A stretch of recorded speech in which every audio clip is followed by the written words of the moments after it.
Hi, I'm Bertha, Hi, I'm Given. and this is the demo video for our Embedded Systems ADC Practical. Green light. Red light. We both equally contributed to this project. I started off by laying out the foundation of the project by writing the basic code that was interfacing with the ADC. Bertha continued with adding the button, the sensors, and she managed to get the readings from the sensor, from the temperature sensor and other sensors. And yeah, we then worked together with figuring out the logic behind getting this project to work, and we even got to find a way to calculate, the time taken, between each interval. And yeah, so throughout this whole week, we stayed quite late. Not throughout the whole week, but in the week that has passed, we stayed up quite late in the white lab because yeah, there was a whole lot of debugging that we had to do. Because yeah, you write the code, things work the first time, but in other iterations it stops to work. So yeah, we had to stay behind for that. And yeah, finally we've got our project working, and this is what we're about to show to you today.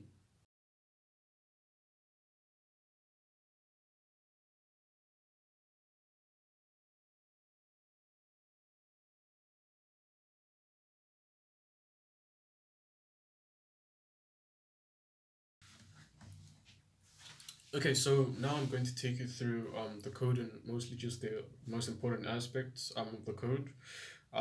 So yeah, at the beginning, we set up all the pins, we set up all the ADC channels, and all the good stuff. And we've got all of our functions written above here. The main part of the program starts around here. Um, first of all, we first create a thread, and this is a thread where we're running the function btn state. And btn state is essentially just going to be a never-ending while loop that is constantly checking whether the button has been pressed or not. And in the event that the button has been pressed, we then increase we then change the time interval between each printing of readings from the sensors. So yeah, that's the first thread that we have. And then the second thread that we create is the one where we're actually doing the printing. And so it's this function right here that's going to be running continuously, and it's going to be running in this while loop. Now, we've got a variable called start, which we assign. So inside start, we save the current time, and we then have this never-ending while loop. And so inside this while loop, we're constantly checking what is the time right now, and we get the difference between the start time. We get the difference between the start time and the current time right now to know where the time period for each interval has sort of like passed, so that we can move on to the next iteration, or we can print the next set of values.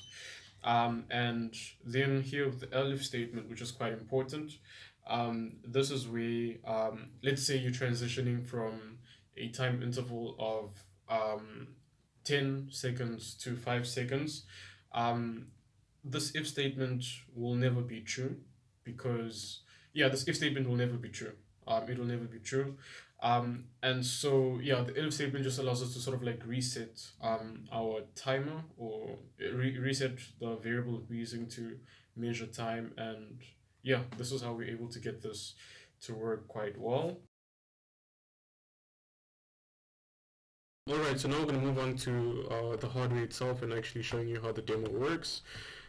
Firstly, I'm just going to exit this film editor, and I'm going to run the code. Okay, so this is Python 3 padc.py. Okay, so we've got this up and running. Oof, the temperature is looking terrible. Yeah, I don't know. This happens. This happens quite a lot. Like at the beginning, take some time to start adjusting for some weird reason. Over time, it's going to adjust back to the correct temperature.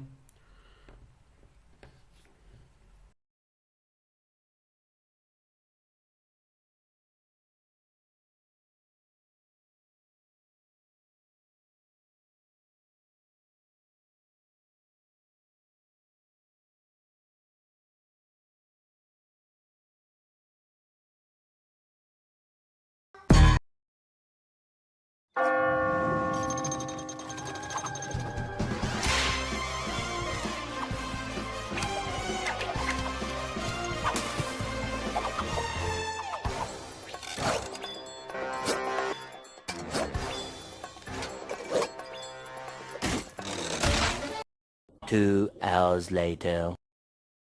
Okay, it seems we had a bit of a problem with the wiring. There was a bit of a faulty wire that I've just replaced right now.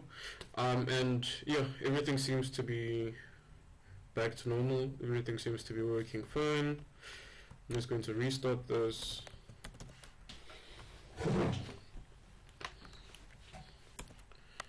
Okay, so now we're going to get to the demoing part. So I'm going to start the program. Okay, so this is currently the 10-second interval. I am going to change that to 1 second. So currently running in 5 seconds, and I'll just make that 1. Okay, so we've got this running under the 1 second interval. And yeah, the one thing that I forgot to show was when we increase the light and see what the reading will be. So here I am adding a light source of mine. We will see that the value goes from 3000 to about 5000 because it has detected that there's more light now, and I'll keep it there. And then if I remove it,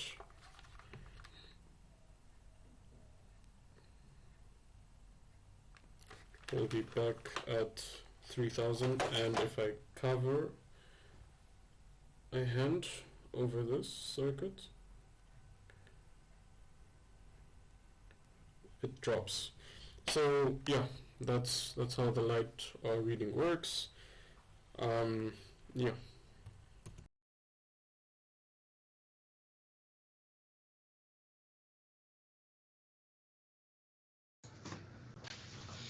Okay, so in conclusion, firstly, if time allowed, we would have changed the temperature sensor, the way that we implemented the temperature sensor, or could have used a different one. Currently, the sensor takes about 5 minutes to stabilize before we get like the correct readings, before the correct readings can be recorded, and so code could have been written to only start printing out the values after the temperature readings are more stable.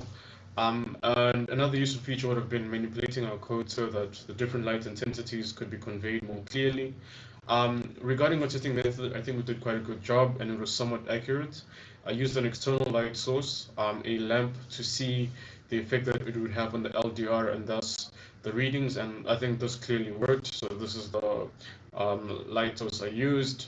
Yeah, so thanks for watching this video, and do subscribe to my YouTube channel, Bertha, for more content on robotics, automation, 3D printing, design, and so forth. Peace.